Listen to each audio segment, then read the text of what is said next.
Voilà. Et alors, concernant Ozon, alors là, c'est par snobisme. On va peut-être commencer par Laurent Ozon. Je vais retrouver ça, c'est un tweet. Alors, Ozon, quand j'ai vu ça, j'ai dit, mais Ozon a osé. Ozon a osé, quoi. Il a osé sortir l'argument viriliste. D'ailleurs, je me suis dit, attendez. Est-ce que c'est pas passif? Ah bah, je peux pas, il m'a bloqué. Voilà, je peux pas vous le montrer parce qu'il m'a bloqué. Fantastique. Attendez, hop, je clique pour être sûr. Ah ok, je l'ai retrouvé à un autre endroit, ça marche. Autant pour moi. Non, en fait, il m'a pas bloqué, excusez-moi, je m'étais trompé dans le lien. Alors, je vous le dicte et après, je vous le montre. D'accord? J'enlève Telegram, histoire que Telegram ne s'affiche pas. Laurent Ozon, le 1er mai 2020. Pas facile, la guerre civile, entre parenthèses. Ça me rappelle un petit mec expert en virilité, je peux tout qui parle, devenu tout vert un jour dans un restaurant où nous déjeunions, en croisant un type avec lequel il avait échangé des insultes sur Facebook. Époque de merde, point d'exclamation.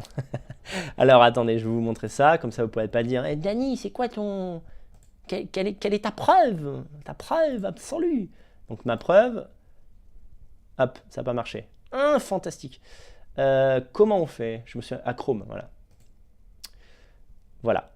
Pas facile, la guerre civile. Ça me rappelle un petit mec expert en virilité devenu tout vert un jour dans un restaurant où nous déjeunions en croisant un type avec lequel il avait échangé des insultes sur Facebook. Époque de merde.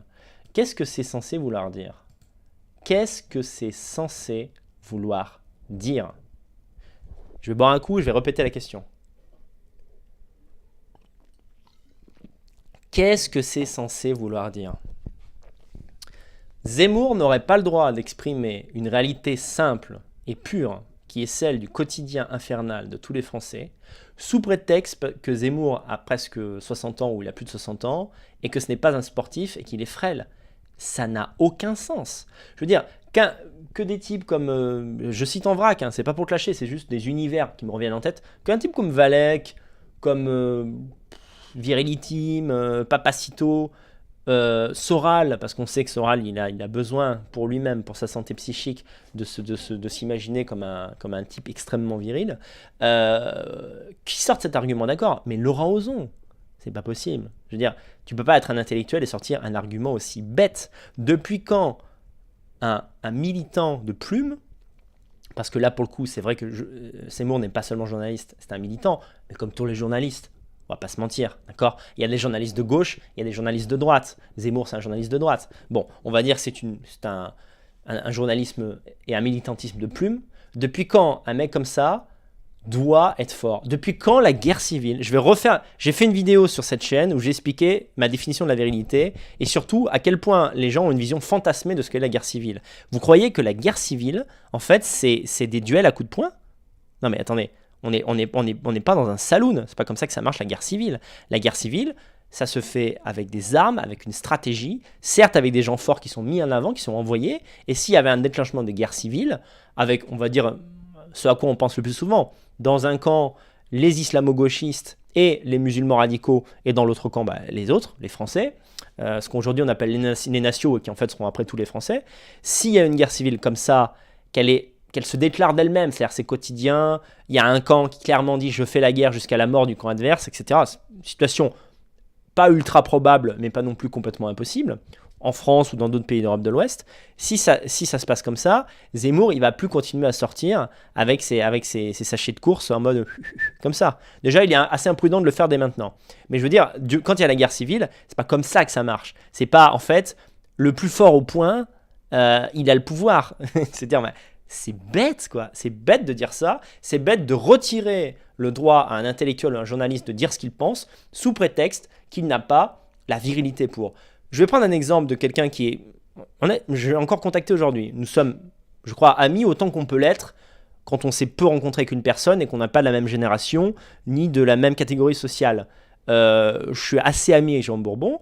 Je constate simplement que lorsque Bourbon est attaqué, par exemple, personne dans la dissidence ne va dire « Ah, c'est bien fait, il l'a bien cherché, regardez, il ne sait pas se battre », parce que Bourbon, et d'ailleurs, moi je veux dire, je ne me réjouis pas du tout de ce qui est arrivé à Bourbon, dans la mesure où déjà c'est toujours horrible, la violence est horrible, ça m'est arrivé, je sais ce que c'est une agression, c'est très traumatisant, je vous le dis franchement, j'ai pas honte de le dire, quel que soit d'ailleurs l'agresseur.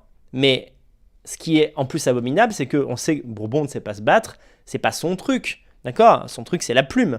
Donc, en fait, ce que j'aime pas dans ce que vient de dire Ozon, c'est que ça participe de la médiocrité intellectuelle de l'époque où on n'arrive plus à faire de distinction entre les catégories. C'est-à-dire, en gros, Zemmour, parce que il dit quelque chose que tout le monde pense, c'est-à-dire que par le jeu de l'immigration, des conversions de la démographie, il y aura un conflit entre les Français autochtones et les musulmans, et que c'est sans doute inévitable, parce que Zemmour dit des choses, qui n'a jamais pensé ça? Qui, après les attentats, moi je vous le défie franchement, quoi qu'il m'en coûte, je dirais cette phrase, qui, après les attentats du Bataclan, n'a pas eu la même réflexion que Zemmour lorsqu'il est venu sur les plateaux et qu'il a dit, quand on cherchait, comment il s'appelle, Abdesalam, là, donc un des participants au Bataclan, un des criminels, il a dit, il est dans ce quartier de Bruxelles, je ne me souviens plus le nom du quartier, un quartier, une espèce de Barbès de Bruxelles, on devrait nettoyer ça au Karcher, on devrait balancer une bombe, je ne sais plus ce qu'il a dit, un truc comme ça.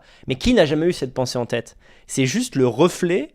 En fait, à ce moment-là, il y a eu un fragment de vérité qui est sorti de sa bouche. C'est le reflet du ressentiment que tu as dans le cœur quand quand ta communauté a été attaquée. Ce qui était le cas au Bataclan, je suis désolé. On a beau me dire, ils étaient un concert sataniste, c'est quand même notre communauté. Et puis une bonne moitié d'ailleurs pouvait tout à fait des identitaires, c'est des conneries ces trucs-là.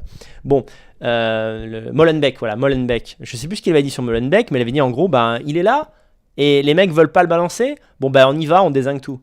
Putain, et juste parce qu'il a dit ça, et que c'est la pure vérité de ce que tout le monde a dans le cœur quand t'es un vrai patriote, et que t'en as plein le cul de qui vous savez, donc Zemmour dit ça, et t'as la dissidence qui est là en mode mais attends, franchement, si tu fais pas de la boxe, comment tu peux tenir cette position? T'as qu'à y aller toi, Molenbeek.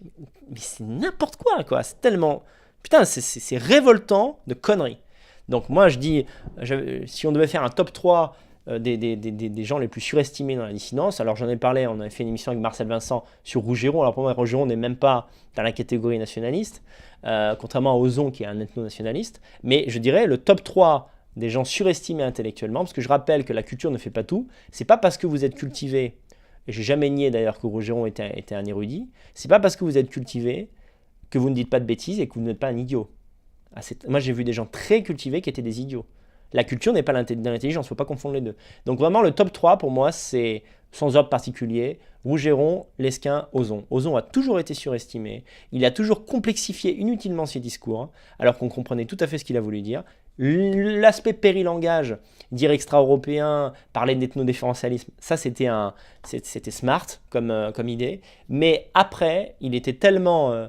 D'ailleurs, il y avait des groupes, je me souviens, il y avait un groupe, Laurent Ozon 2022 ou 2017, qui se moquait du langage ésotérique de Ozon. C'est n'importe quoi, des fois. Enfin, c'est de la fausse intelligence, en fait, quoi. Et là, ça s'illustre, et ce qu'on voit, simplement, c'est que c'est un petit mec haineux qui a la mort de ne pas être mis en avant et qui sort cet argument, effectivement, du manque de courage. Alors, c'est vrai que Ozon, dans un autre contexte, il avait été en manifestation, et d'ailleurs, je l'avais salué, ce geste-là, une fois, il allait manifester contre l'immigration massive à Bruxelles. Il avait des migrants en face.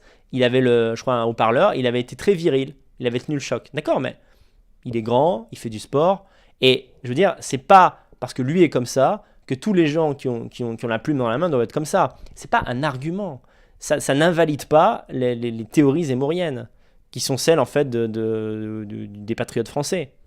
Donc déjà, c'est